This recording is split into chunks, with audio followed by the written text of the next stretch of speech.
BNI, abrindo caminhos para o desenvolvimento.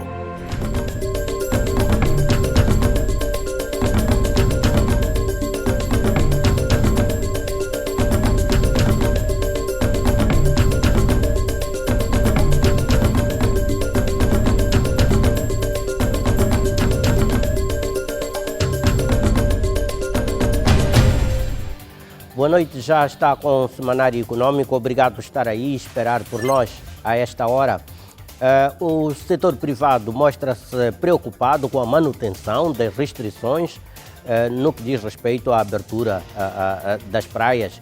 O setor privado, embora reconheça que tenha havido excessos quando do último alívio das medidas no que diz respeito ao acesso às praias, considera, no entanto, que em face de estarmos no pico da época turística em Moçambique, ser essencialmente um produto turístico de praia ou mar, que estas medidas podiam ser de alguma forma aliviadas para permitir a recuperação do setor seriamente afetado pelas restrições em virtude do combate à pandemia da Covid-19. Queremos começar um diálogo, não diria começar, mas fortificar este diálogo que já existe com o governo, no sentido de criarmos juntos condições para que as praias de facto possam ser abertas. Paulatinamente, os clubes estão a considerar passos no sentido de se constituírem em sociedades anónimas desportivas. Estão a encarar este cenário como uma solução para os seus problemas de financiamento e sustentabilidade das suas atividades, não só no domínio desportivo, mas também e cada vez mais no sentido empresarial, uma vez que estes clubes passarão a ser regidos por critérios empresariais. O mais recente clube que deu passo nessa direção é precisamente o consagrado campeão nacional, os Black Bulls, que esteve em contactos para manifestar de uma forma objetiva esse interesse junto da Bolsa de Valores de Moçambique e também da Secretaria de Estado do Desporto. E acredito que em janeiro já poderemos apresentar alguns parceiros identificados internacionais. Acredito que será um grande chamariz para imediatamente colocar este projeto cotado na Bolsa. Relativamente à participação econômica da mulher, convidamos a especialista em gênero e equidade, especialista em empoderamento econômico da mulher, a doutora Judith Chipenembe, para nos debruçarmos sobre as iniciativas atualmente em curso visando aumentar a participação econômica da mulher. Um tema que já foi aflorado aqui no Semanário Econômico, nos programas atrás, mas que pela sua relevância voltamos a ele e continuaremos a analisar de perto esta temática hoje candente na estruturação econômica das sociedades. Boa noite, Judith Chipenembe. Como é que, de uma forma geral, essa é a primeira pergunta que lhe lanço, de uma forma geral, como é que analisa os esforços que têm sido feitos no contexto de Moçambique visando aumentar a participação econômica da mulher, aumentar a participação da mulher na economia e no maior acesso aos recursos, às instituições e ao poder? Muito boa noite aos senhores telespectadores e muito obrigada por me ter convidado esta oportunidade de participar neste programa. De facto, este tema é interessante. Quando falamos do empoderamento econômico da mulher em Moçambique, estamos a falar, estamos a tocar na sensibilidade da mulher, tendo em conta que quando nós olhamos para as estatísticas, vamos notar que a maior parte das mulheres são pobres. Quando olhamos também para o HIV-Sida, vamos ver que a maior parte das pessoas infectadas pelo HIV-Sida são as mulheres. Quase tudo tem um rosto feminino. Pobreza tem um rosto feminino, O HIV-Sida tem um rosto feminino, o setor informal tem um rosto feminino, quer dizer que a maior parte das mulheres estão no setor informal, o desemprego tem um rosto feminino, a maior parte das pessoas desempregadas são mulheres, etc. Então, por que isto acontece? Acontece mais por causa das desigualdades de género, como sabe, que se baseiam muito nas tradições culturais. Então, nós temos tradições que alimentam alguns preconceitos que levam à discriminação da mulher no local do trabalho, e por isso é que nós temos estas estatísticas, temos mais mulheres em situação de desfavorecimento, sim. Então, quando nós falamos de empoderamento da mulher, estamos a dizer que a maior parte das mulheres são pobres, sim, estão no setor informal, sim, porque elas têm uma baixa qualificação. Por causa desses valores culturais que colocam a mulher... Criam exclusões à partida, não é? Criam exclusões à partida. Então, significa que temos que capacitar estas mulheres. O empoderamento significa qualificação, acesso à informação, vai muito mais longe também, a autoestima da mulher, etc. Obrigada, Judith Chipenembe. Já volto a si daqui a mais alguns minutos. Para já, vamos fazer o nosso pequeno intervalo. Volto logo a seguida para o desenvolvimento das temáticas noticiosas e outras centralidades previstas para o presente programa. Não saia daí, fique conosco e até já.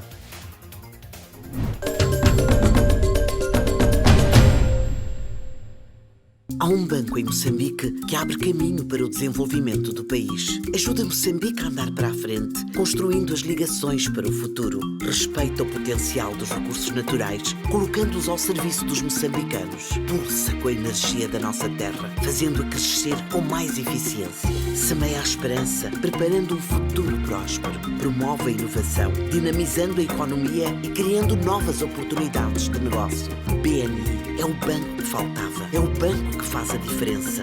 BNI, milhões de braços, uma só força.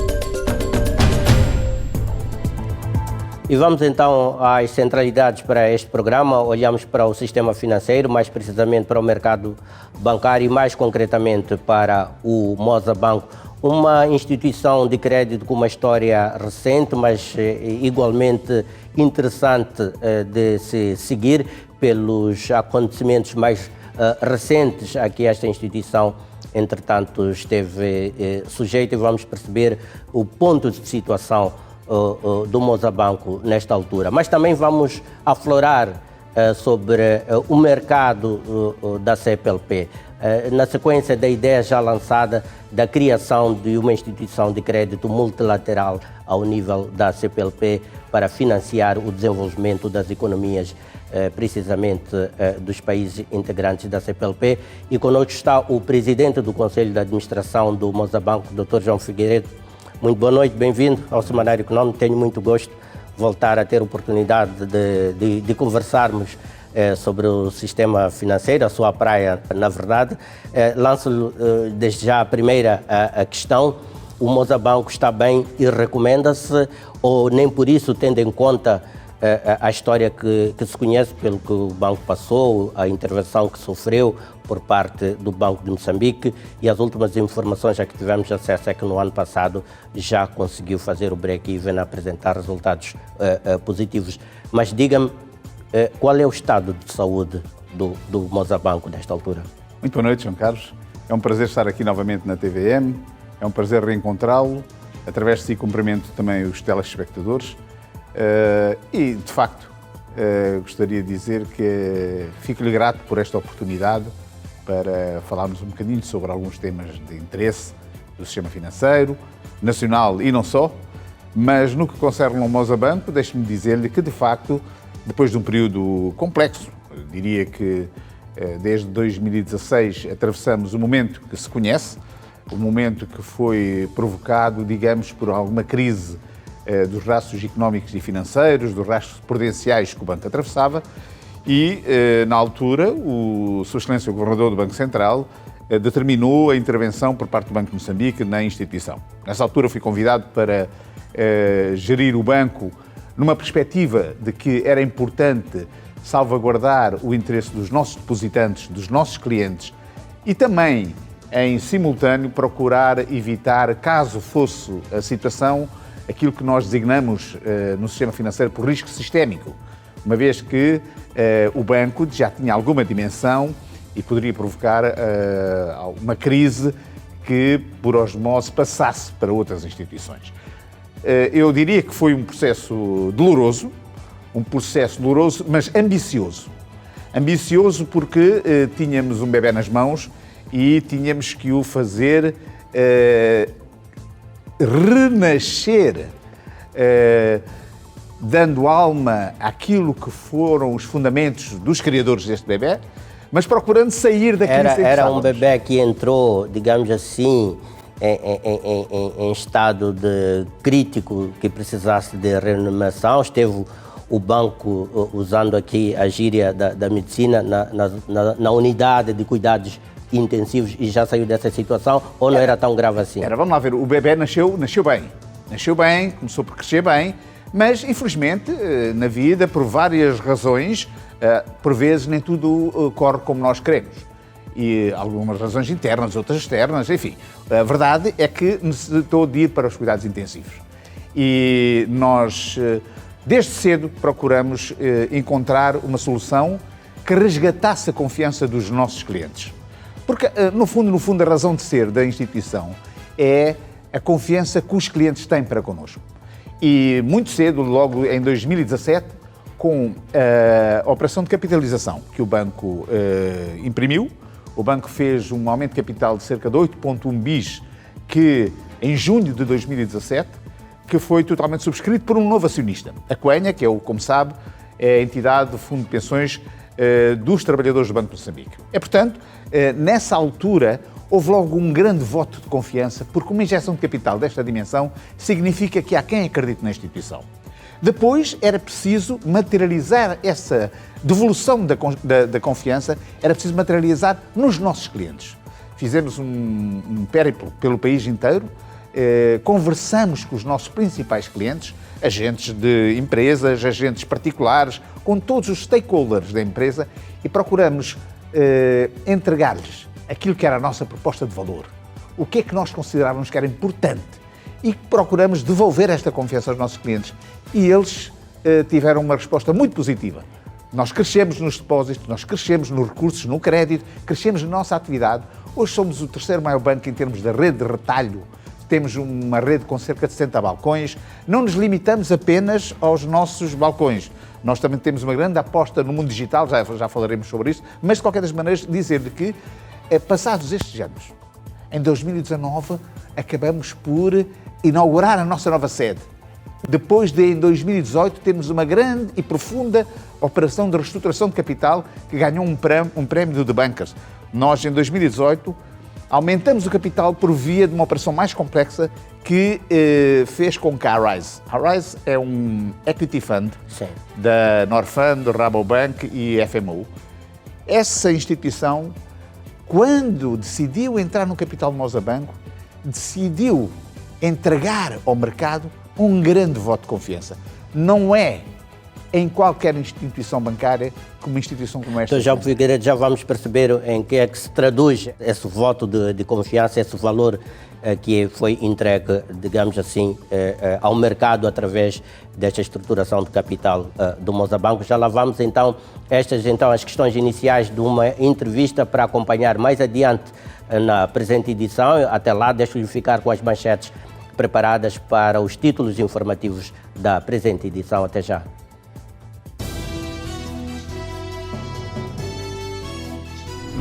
A ABB deverá avançar para a sua SAD em 2022. E acredito que em janeiro já poderemos apresentar alguns parceiros identificados internacionais.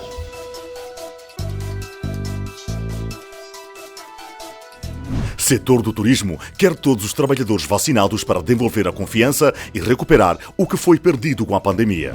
Irá criar-se condições para que eles sejam vacinados com prioridade num dia e numa data indicada.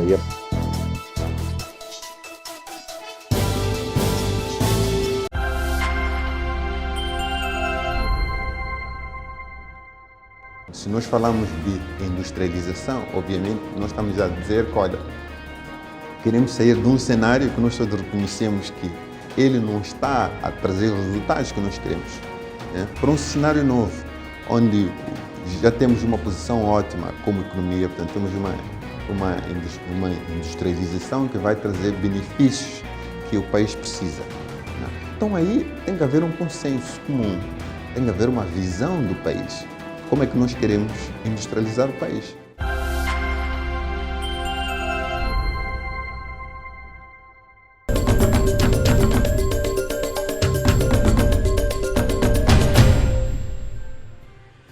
Foi recentemente lançado em Maputo o projeto de empoderamento econômico das mulheres rurais. O projeto é financiado pelo governo do Canadá, que para o efeito vai disponibilizar 14 milhões de dólares para apoiar iniciativas econômicas das mulheres no setor da agricultura, fundamentalmente. E vamos olhar então com particular atenção agora para esta questão do empoderamento econômico da mulher com a doutora Judith Spenembe, ela que é pesquisadora e nesta área precisamente e docente universitária. Vamos então, Judith, analisar esta questão da eficácia dos esforços visando empoderar economicamente a mulher. São várias iniciativas que têm sido anunciadas. Disse, e concordo consigo inicialmente, que ainda, em face da profundidade da situação, ainda são esforços incipientes, tendo em conta aquilo que é o retrato que fez da exclusão da mulher e do desfavorecimento da mulher, que tem repercussões econômicas significativas. Estes esforços têm sido eficazes, estes apoios têm sido eficazes, até onde a situação da mulher realmente tem estado a mudar, em que termos é que tem estado a mudar, tal é o investimento que tem sido feito em apoio à melhoria, à capacitação econômica das mulheres? Bom, uma questão complexa. Eu acredito que sim, está a haver mudanças significativas. Sobretudo na maneira de pensar. Em outras palavras, nós não vamos atingir o desenvolvimento econômico de Moçambique se nós não olharmos para a questão do empoderamento econômico da mulher. Porque a maior parte da população é feminina e a maior parte da população está no desemprego. Como diz a senhora Graça Machel ou a mamã Graça Machel, quando nós capacitamos, empoderamos uma mulher, nós empoderamos uma nação. Sim, o que eu lhe perguntava é se nós realmente estamos a experimentar transformações nos padrões de vida e nos acessos das mulheres que são, no balanço de género, o grupo desfavorecido, se estamos a conhecer alterações nos padrões da mulher do ponto de vista de inclusão socioeconômica. Nós estamos, não em todas as áreas, por exemplo, o empoderamento da mulher no setor público é visível. Em termos de igualdade de gênero, estamos a falar de tratamento igual. Mas no setor privado, nem tanto. Há um trabalho que tem que ser feito no setor privado, da mesma forma que foi feito no setor público. Por exemplo, podemos ver que, por exemplo, o Moçambique é um país que tem a cota de género mais alta a nível da África e do mundo. Nós temos, nas eleições de 2014, nós tivemos 40%. A cota de género no parlamento, 40% de mulheres no parlamento e em 2019 baixamos 2% para 38%, estou a falar da aproximação, né? 38%. Nos cargos de liderança, governadores, ministros, chefes de posto, administradores, nós temos todo esse equilíbrio.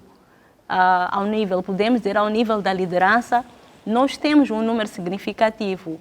Mas ainda não estamos satisfeitos, porque não é só uma questão de número, é perceber como é que estas mulheres, quando estão nos cargos de direção, conseguem representar os interesses das mulheres. Quando a gente fala de questão de género, nós temos a questão da equidade. De um lado, igualdade de género, estamos a falar de igualdade no acesso a recursos. Homens e mulheres devem ter acesso aos recursos igual à educação, saúde e ao mercado de trabalho.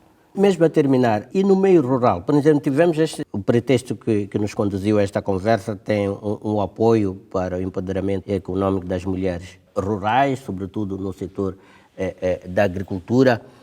Até que ponto estes apoios efetivamente alcançam aquelas mulheres?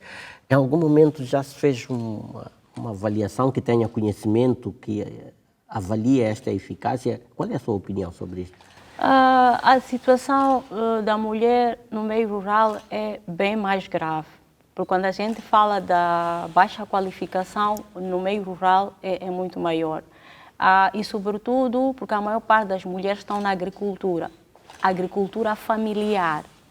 Então elas não conseguem transitar para uma agricultura comercial, não é? Então é aí onde eu vejo este financiamento como muito importante para transformar essa agricultura familiar numa agricultura comercial. Uma agricultura comercial de rendimento. E não só, é possível também potenciar atividades que não sejam agrícolas. Porque há muitas atividades que as mulheres podem fazer, não necessariamente na agricultura. Por exemplo, a produtividade da mulher na agricultura é baixa. Muitas das vezes, por causa do trabalho de cuidados, ela está sobrecarregada com outros trabalhos que não são remunerados. Então, tem que haver um equilíbrio da economia de cuidados para não interferir no mercado de trabalho. Eu, por exemplo, penso muito, por exemplo, posso estar a sonhar alto, mas na criação de infraestruturas, serviços de cuidados, creches comunitárias que possam aliviar essa sobrecarga para as mulheres. Então, temos sim a agricultura, mas se criarmos outros serviços paralelos, então teremos mais mulheres na agricultura ou no trabalho de cuidado com mais remunerado. produtividade, maior rendimento e maior dinâmica local. Judice Penem, vamos então nas próximas oportunidades aprofundar esta questão da economia dos cuidados. É uma temática relativamente nova que precisa de ser devidamente enquadrada para que realmente percebermos qual é a tendência que se está a ter relativamente a abordagens de capacitação e desenvolvimento socioeconómico da mulher. Muito obrigado por estar aqui no Semanário Econômico. Obrigada. E até uma próxima oportunidade. Okay, obrigada. Ficamos por aqui, então, relativamente ao nosso bloco informativo. Vamos fazer uma breve pausa. Retomamos o programa logo a seguir. Não saia daí e até já.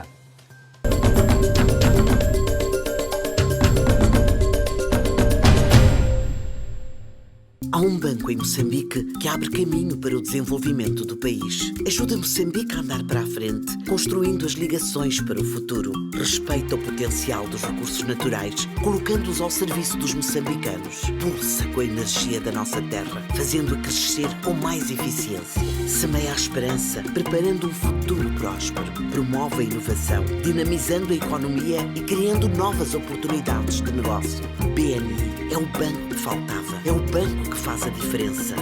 BNI, milhões de braços, uma só força.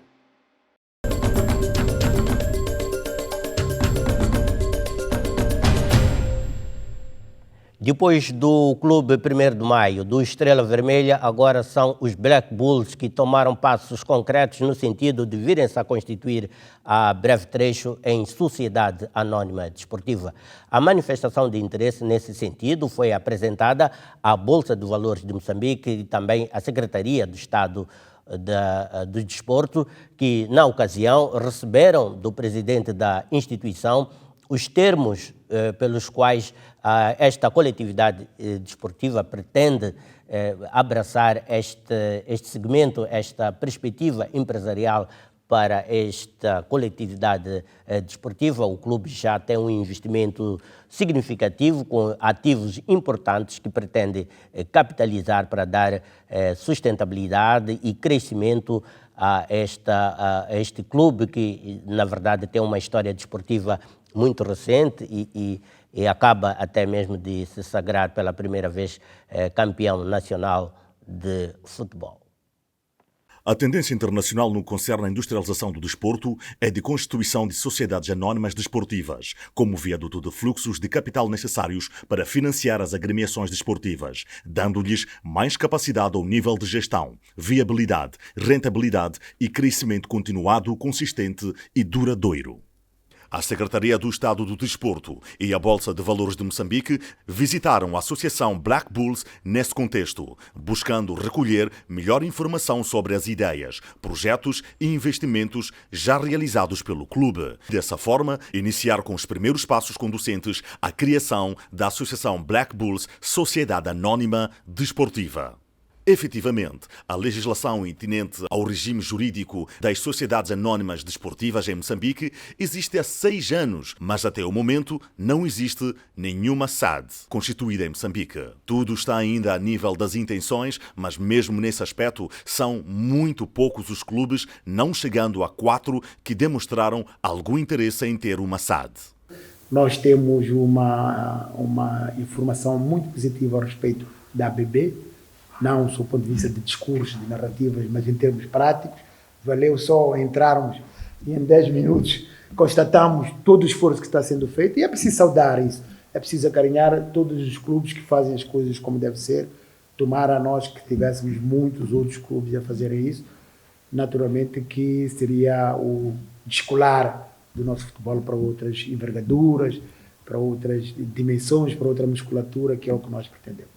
A Bolsa de Valores de Moçambique deverá prestar todo o apoio técnico necessário no processo de implementação efetiva da Associação Black Bulls SAD.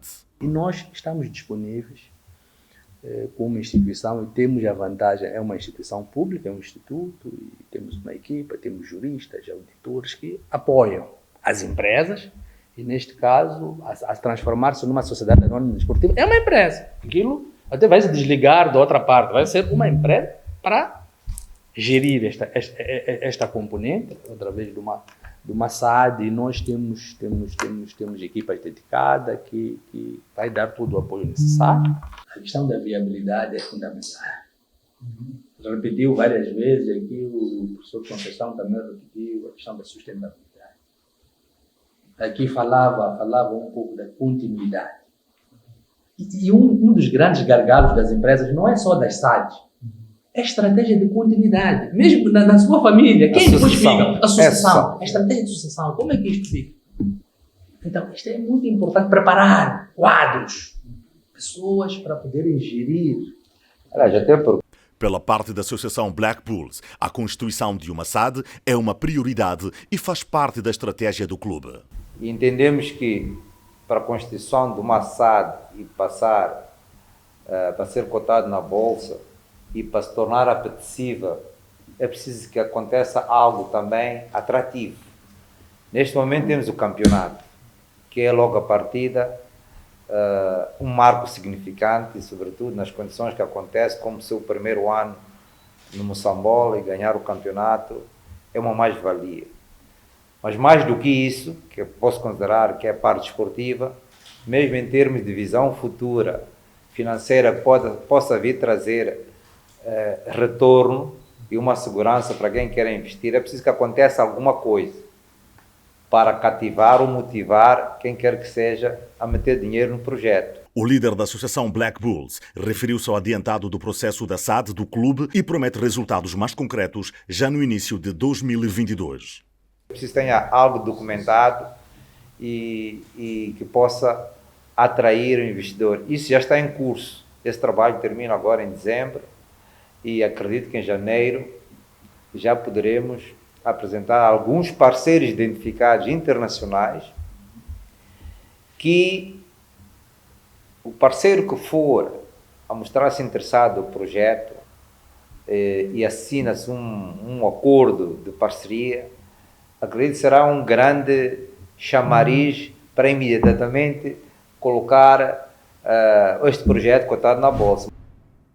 Os operadores turísticos nacionais querem flexibilização nas restrições no acesso às praias, entendem que a manutenção das restrições no acesso a estes locais constitui um constrangimento nos esforços no sentido de impulsionar a retoma do setor, embora reconheçam que as medidas tenham alguma razão de ser em virtude dos precedentes nos alívios anteriores, mas que em face de estarmos perante a época alta do turismo e sendo o mar um dos principais atrativos turísticos do país, a manutenção desta situação pode perigar estes esforços de retoma das atividades no setor do turismo e hotelaria. Com a pandemia da Covid-19 a mandar meio mundo para casa, o turismo foi um dos setores mais afetados. A Federação Moçambicana de Turismo, FEMUTUR, refere que só na província de Inhambane, até março de 2020, registrou-se uma redução de 75% na oferta deste tipo de serviços, o que obrigou a que mais de 835 trabalhadores, cerca de 72% de mão de obra empregue, fosse de férias coletivas. Um dos impactos da pandemia sobre o setor foi aquele que se sentiu no domínio da empregabilidade, onde dos 64 mil trabalhadores, 26.370 foram dispensados. Nós, como sindicato, queríamos exortar aos empregadores para poderem enquadrar esses trabalhadores que neste momento estão fora e continuam a ter o vínculo contratual com a empresa. De modo que eles venham tomar também a vacina para que quando as condições melhorarem, ter que todos voltarem para o trabalho, tanto todos estarão munidos em termos de vacina. Os agentes econômicos do turismo constatam um cenário dramático instalado no setor. Ouviu hoje que os empresários estão numa situação catastrófica, principalmente no setor do turismo. Ouviu hoje os sindicatos que explicam que dos 65 mil postos de trabalho que havia no setor do turismo, 26 mil já se foram. E 26 mil em Moçambique são cerca de 150 mil pessoas, considerando 5 pessoas por família, são cerca de 150 mil pessoas que ficaram sem acesso à renda para poderem sobreviver. É face a este quadro que o setor considera que uma vacinação abrangente aos profissionais a todos os níveis de funções e tarefas na prestação direta e indireta de serviços no setor devem ser vacinados na perspectiva de devolver alguma confiança e segurança aos turistas e recuperar o que, entretanto, foi perdido devido à pandemia. Através desse registro, tanto nós, o setor privado, a CTA, como o sindicato, teremos noção de facto, quantos colaboradores, quantos agentes do setor do turismo já se encontram vacinados, quantos não se encontram ainda vacinados e para estes que ainda não estão vacinados, criamos mecanismos junto do Ministério da Saúde, de acordo com uma reunião que tivemos com o Dr. Ivan Manhissa, o Diretor Nacional Adjunto da Saúde, em que irá criar-se condições para que eles sejam vacinados com prioridade num dia e numa data indicada. E a partir deste registro que queremos convidar a todos para anuírem com toda a força para que seja possível esta organização, serão contactados e serão indicados onde devem ir vacinar com maior prioridade. Dados da CTA sobre o impacto da pandemia da Covid-19 no setor empresarial revelam que o setor da hotelaria e turismo figura como o mais afetado de todos, com 100% de empresas do ramo afetadas, sendo que, do total das 578 empresas inquiridas, nenhuma revelou não estar a sofrer os impactos da pandemia da Covid-19. Todas as empresas inquiridas revelaram ter registrado perdas de receitas devido aos efeitos desta pandemia. O setor dos transportes também foi gravemente afetado, com cerca de 96% das empresas afetadas do total de empresas inquiridas.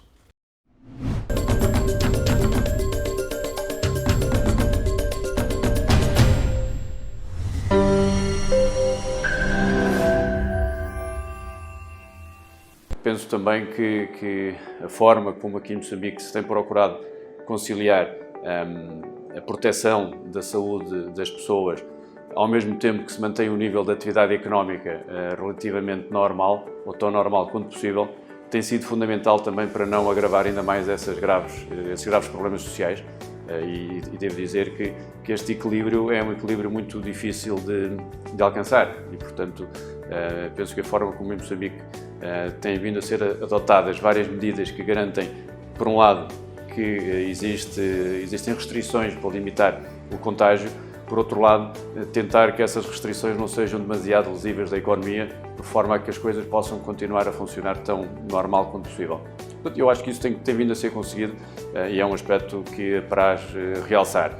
Obviamente, olhando para o futuro, esta situação vai continuar infelizmente, vai continuar por muito mais tempo. Portanto, nós temos que não perder o foco, temos que tentar manter a consistência nesta nossa ação e não nos deixarmos vencer pelo cansaço que por vezes já se começa a notar em relação a algumas restrições, em relação a algumas regras mais lesivas da nossa liberdade individual, digamos assim, e cujo incumprimento pode pôr em causa todo este esforço coletivo.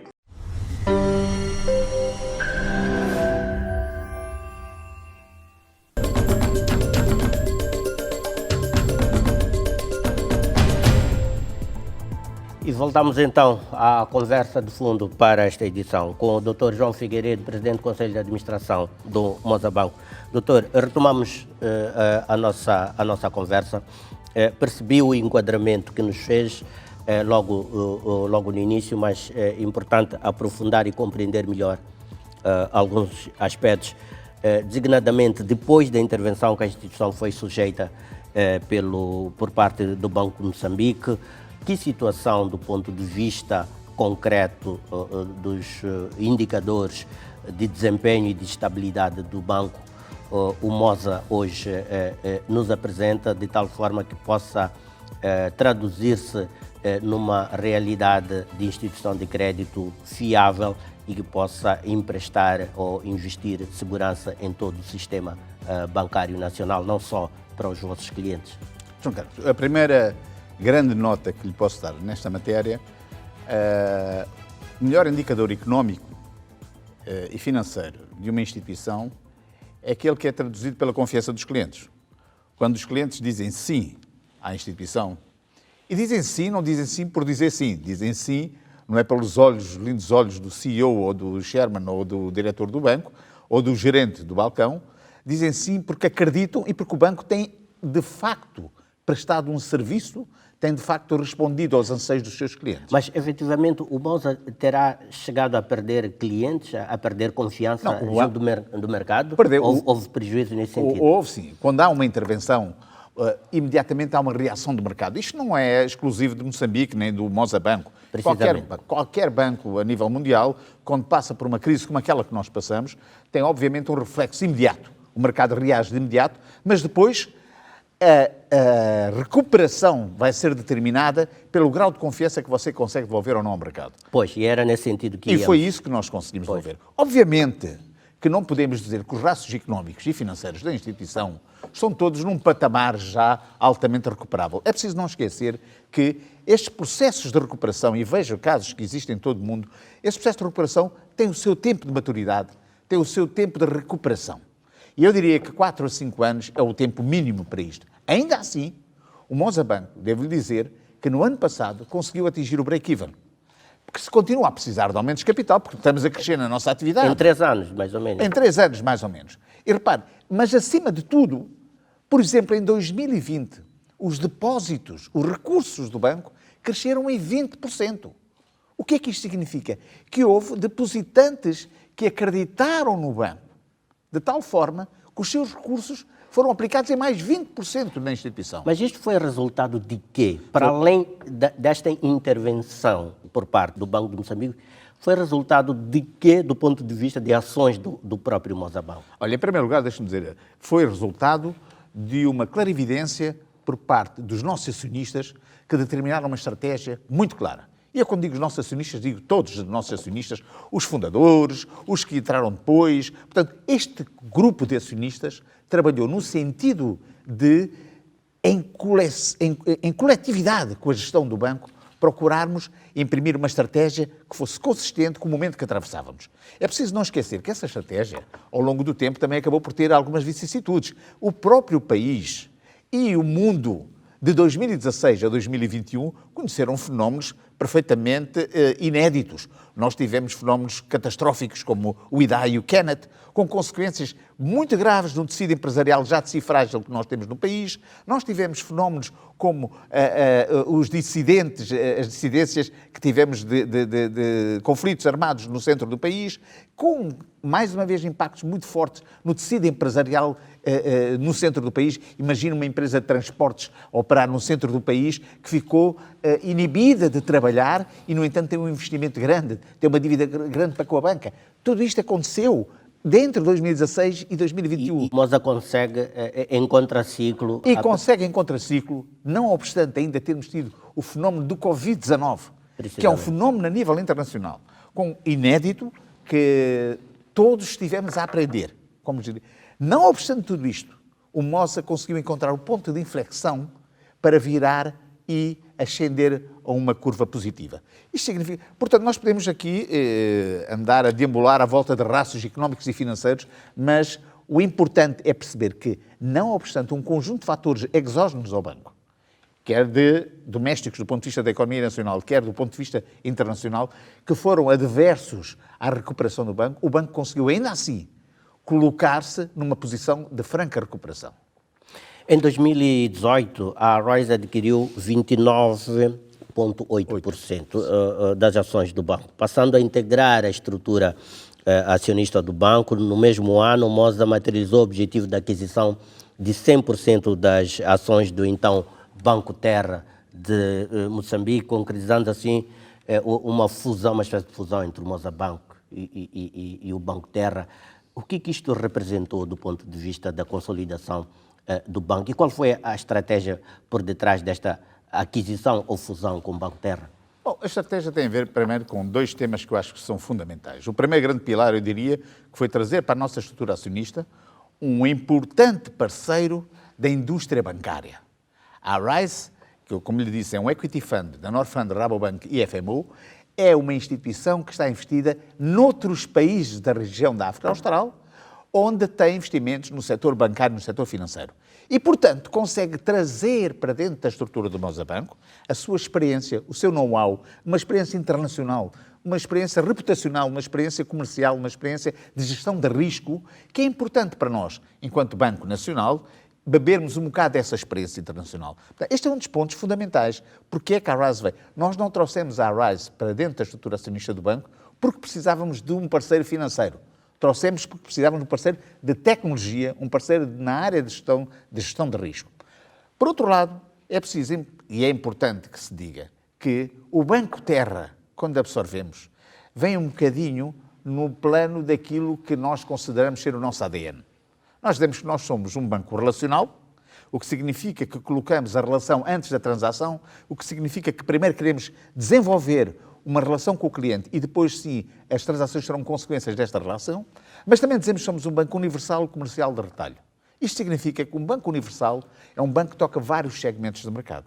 Entre eles, repare, nós temos na nossa economia 80% da população a viver nas zonas rurais. Nós temos, na agricultura, um setor de desenvolvimento inultrapassável. Ninguém pode pensar num desenvolvimento económico sem passar pelas zonas rurais, sem passar pelo setor primário, pela agricultura. O Moza Banco, se quer ser um banco universal, tem que passar por este setor também. E nós não tínhamos tecnologia, não tínhamos know-how, não tínhamos skills. O Banco Terra, com a sua experiência de 11 anos a atuar no mercado, neste setor fundamentalmente, veio trazer para dentro do Moza Banco esta capacitação. E para nós isto é importante. Viemos a cobrir através da fusão por incorporação, é assim que se designa a operação da fusão que fizemos com o Banco Terra, a fusão por incorporação do Banco Terra veio trazer ao Moza Banco a capacidade de trabalharmos este segmento de mercado que é fundamental e crítico na economia do país. Olhamos para frente.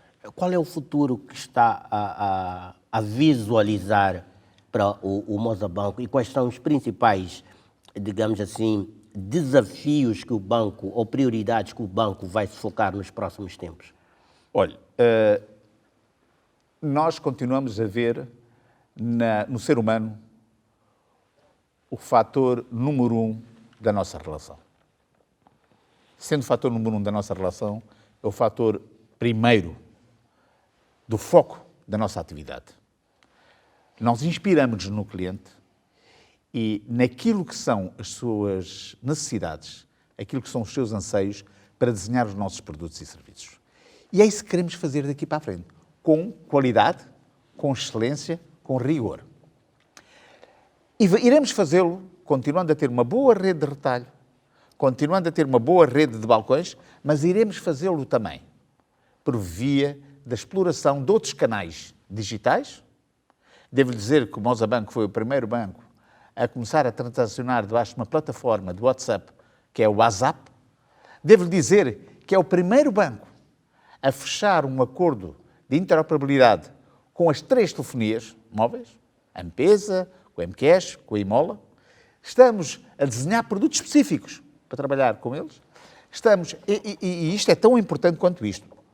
Este acordo que nós fazemos com essas telefonias móveis significa responder ao chamamento do país, que é a inclusão financeira. O responder à inclusão financeira é um fator que nos guia. E nós queremos responder. Porquê é que nós conseguimos, através desses acordos com essas operadoras, conseguimos trazer uma relação entre as carteiras móveis e os bancos, entre os não bancarizados e os bancarizados. Conseguimos fazer transações entre pessoas que já trabalham com o banco, com pessoas que ainda não trabalham com o banco.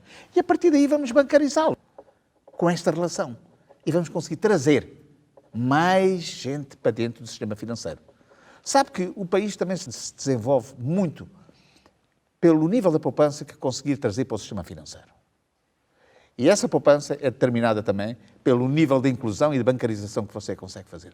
Nós ainda temos uma larga percentagem da economia não bancarizada no nosso país. Antes da crise, o banco tinha uma característica, vinha com uma tendência de expansão, inclusive de penetração nas zonas rurais, através da abertura de agências. Este processo vai continuar? Qual é o futuro desta mais proximidade territorial do Mosabanco, tendo até em conta aquilo que se referiu da incorporação da capacidade do então o Banco Terra no Mosabanco? Quais são as perspectivas neste sentido? Deixe-me dizer que a nossa perspectiva continua a ser abrirmos balcões aonde fizer sentido. O banco tem que ter viabilidade. Nós somos responsáveis naquilo que fazemos e queremos que o banco tenha uma atitude de responsabilidade quando desenvolve o seu plano de alargamento da rede de balcões. Encerraremos, não teremos problema absolutamente nenhum, de encerrar balcões que não correspondam àquilo que é a necessidade de estar lá. Que não tem retorno. Não tem retorno. Não é só a questão... Não se pode colocar o tema em termos de retorno. Se não há movimento. Se não há movimento que justifique, então não há retorno. Sempre que há movimento que justifique, há retorno. E, portanto, o tema não é tanto... A análise não se põe sempre em termos do retorno. O retorno é uma consequência de haver movimento bancário ou não. A expansão, digamos assim... A expansão deve responder... Vai continuar, mas com um maior pendor... movimento. Ou com um maior pendor na digitalização. Agora, era isso que eu lhe ia dizer. Proximidade hoje não tem o mesmo significado que há 20 ou 30 anos atrás. Proximidade não significa estar aberto de uma forma tradicional com um balcão, com uma agência, com uma dependência. Proximidade hoje significa até estar mais perto, à distância de um clique no telemóvel.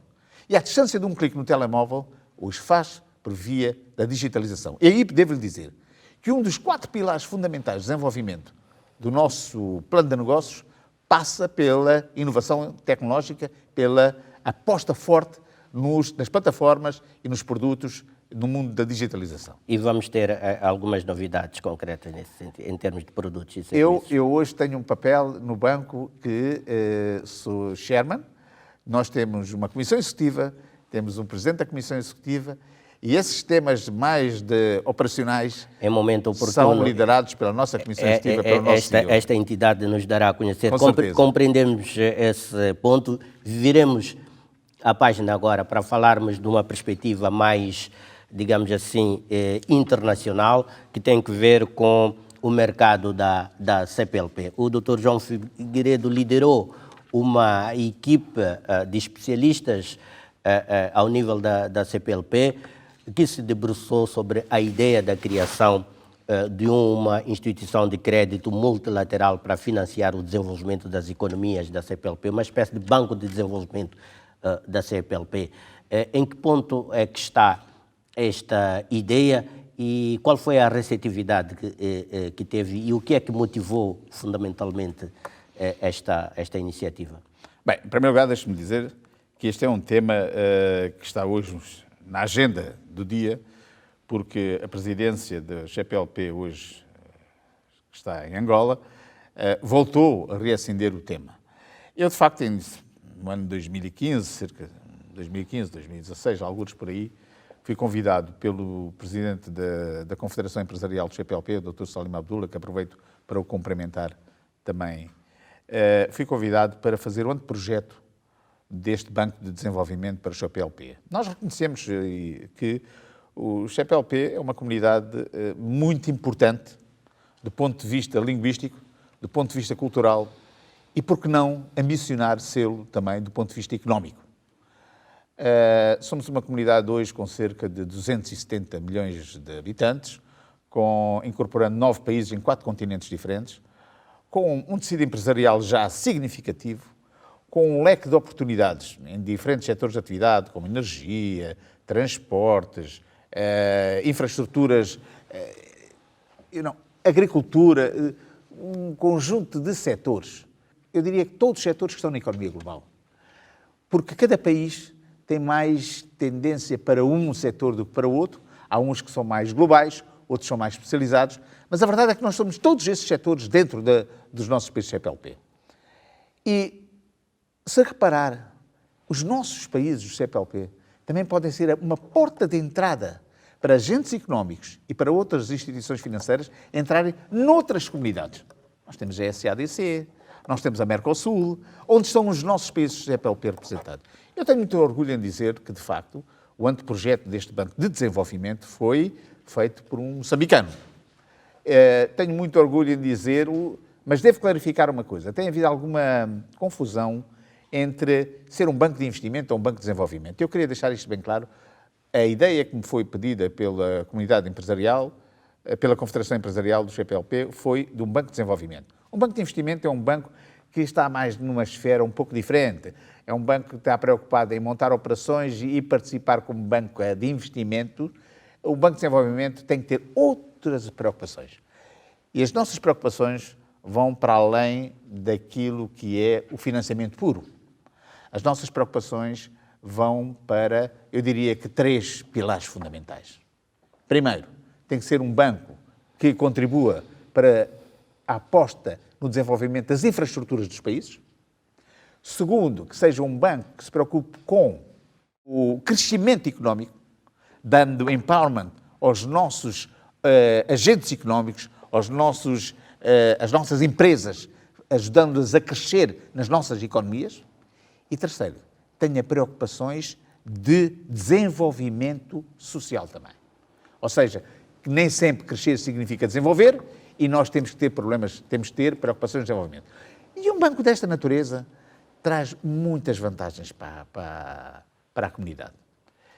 João Carlos, deixe-me dizer, normalmente esses bancos são agências multilaterais com um rating internacional AAA. E normalmente esses bancos são bancos que, pelo seu estatuto, conseguem agregar mais interesses de outros bancos comerciais. Dando-lhe um exemplo. Imagine que o senhor quer financiar uma barragem num dos nossos países da comunidade. Se este banco fizer o papel de arranger é aquele que organiza e monta a operação financeira, e depois convidar outros bancos a participar, este banco está a conferir à transação logo uma credibilidade que faz com que a análise e o parecer técnico desses bancos seja facilitada. Isto por um lado. Por outro lado, normalmente, quando dá garantias soberanas e estes bancos estão envolvidos, normalmente o risco fica mitigado pelo envolvimento de um banco de desenvolvimento como o nosso. E, portanto, nós sentimos que, tendo preocupações de abraçar projetos que sejam infraestruturantes, projetos que respeitem princípios ambientais, projetos que tenham consequências a nível do crescimento económico, do nível do desenvolvimento social e projetos que tenham a ver também com aquilo que nós chamamos vantagens de cross-border. E vantagens de cross-border têm a ver com o seguinte: imagine que nós temos um empresário moçambicano que tem competências num determinado setor e aparece uma oportunidade em Cabo Verde. Quem é que em Cabo Verde conhece este empresário moçambicano? Se calhar através deste banco de desenvolvimento, que tem representações de todos os países, ele passa a ter uma credibilidade diferente junto de Cabo Verde.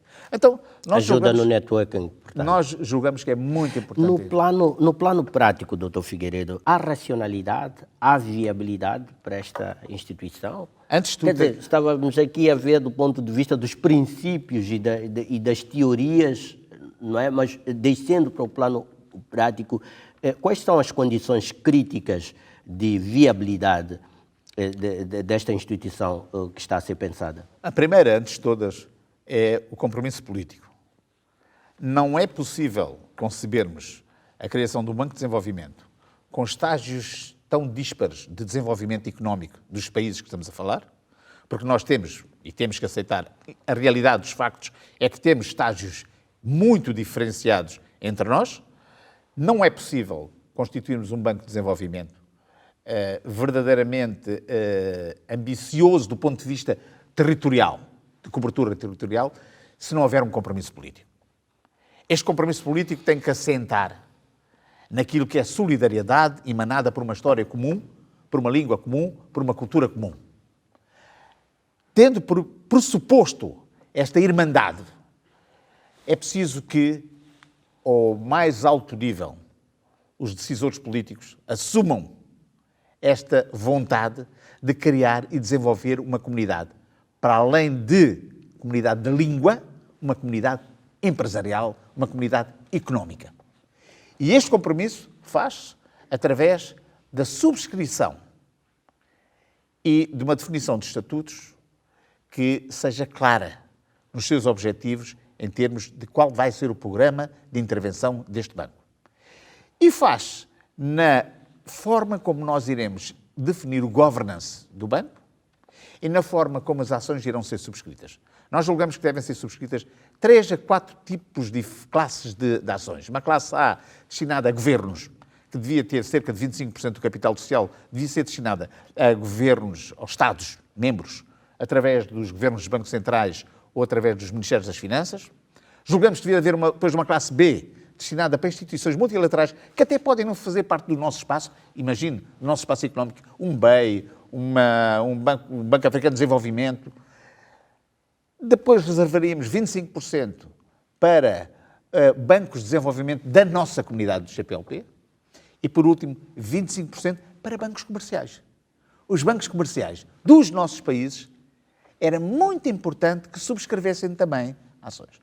Nós julgamos que, através deste compromisso político e envolvimento de todos esses stakeholders, é possível haver consistência para a criação do banco e viabilizar a atuação do banco. Mesmo a terminar, e já é oportuno avançar-se com esta ideia no seu ponto de vista? Do meu ponto de vista é muito oportuno.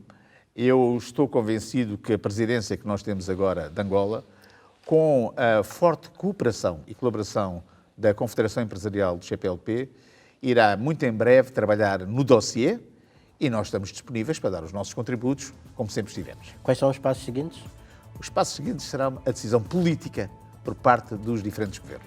Vamos então, Dr. João Figueiredo, ficar na expectativa e acompanhar esses passos. Muito obrigado por estar aqui no Semanário Económico. Tivemos muito prazer em tê-lo aqui conosco e esperamos por si numa próxima oportunidade. Sempre um gosto.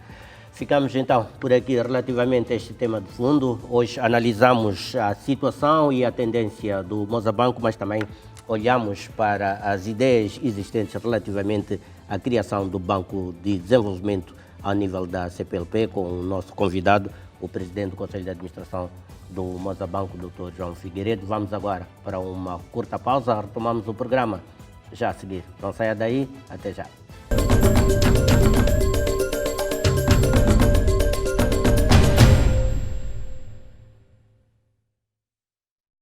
Há um banco em Moçambique que abre caminho para o desenvolvimento do país. Ajuda Moçambique a andar para a frente, construindo as ligações para o futuro. Respeita o potencial dos recursos naturais, colocando-os ao serviço dos moçambicanos. Pulsa com a energia da nossa terra, fazendo-a crescer com mais eficiência. Semeia a esperança, preparando um futuro próspero. Promove a inovação, dinamizando a economia e criando novas oportunidades de negócio.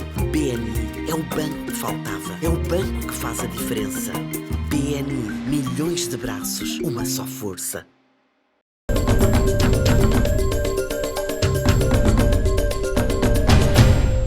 Estamos a caminhar para o final da presente edição e, como sempre acontece, antes de sairmos, deixamos explicar com aquilo que foram as incidências da presente edição.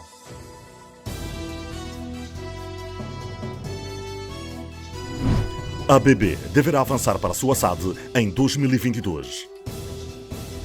E acredito que em janeiro já poderemos apresentar alguns parceiros identificados internacionais.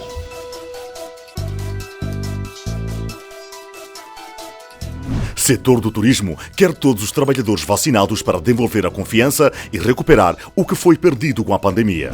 Irá criar-se condições para que eles sejam vacinados com prioridade num dia e numa data indicada. O Moza terá chegado a perder clientes, a perder confiança no mercado? Quando há uma intervenção, imediatamente há uma reação do mercado. Isto não é exclusivo de Moçambique nem do Mozabanco. A recuperação vai ser determinada pelo grau de confiança que você consegue devolver ou não ao mercado. Chegamos ao final da presente edição do Semanário Econômico. Muito sinceramente, foi um prazer ter estado em sua companhia. Agradeço bastante por estar aí desse lado, por isso mesmo renovo o convite para voltarmos a estar juntos próxima quarta-feira, logo após o telejornal, aqui na televisão de Moçambique. Até lá e tenham uma boa noite.